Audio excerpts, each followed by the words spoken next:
Iran has said it would wait to see whether Europe produces tangible results in overcoming U.S. sanctions before it decides whether to stay in the nuclear deal. It came as a top EU official visited Tehran to present plans for maintaining trade ties.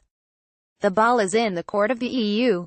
They have presented different proposals, we will see if they materialize, said the head of Iran's Atomic Energy Organization, Ali Akbar Salehi. He was speaking after meeting European Union Energy Commissioner Miguel Arias Canet, the first high-level Western official to visit Iran since the U.S. withdrew from the 2015 nuclear deal between Tehran and world powers earlier this month. Mr. Canet called the nuclear deal fundamental for peace in the region, as he outlined EU plans to continue oil and gas purchases and protect European companies from U.S. sanctions as they are phased in over the next 6 months. He also had detailed talks with Oil Minister Bijan Namdar Zongana on practical solutions, which he said included plans for direct payments between central banks and state-backed insurance for shipments. A group of experts later met their Iranian counterparts to hash out the details.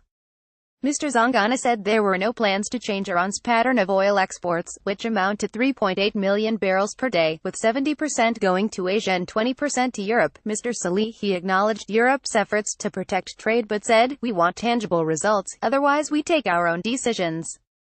I personally don't want to see such decisions being taken." Iran has threatened to resume industrial uranium enrichment without limit, unless its interests are preserved by the remaining parties to the deal, which also include China and Russia.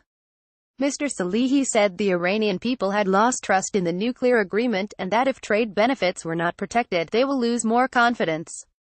And we will be forced to leave. EU firms exit despite vows by European leaders to protect EU firms from U.S. sanctions. Several companies, including France's Total and Holland's Maersk, have already said it will be impossible to stay unless they receive explicit exemptions from the U.S. For sure there are clear difficulties with the sanctions, Mr. Canet said at a press conference alongside Mr. Salehi. We will have to ask for waivers, for carve-outs for the companies that make investments. Mr. Canet is due to meet Foreign Minister Mohammad Javad Zarif tomorrow. Iran's trade with the European Union is around 20 billion euros, evenly split between imports and exports. Oil accounts for some 90% of EU imports from Iran, going primarily to Spain, France, Italy, Greece, the Netherlands and Germany.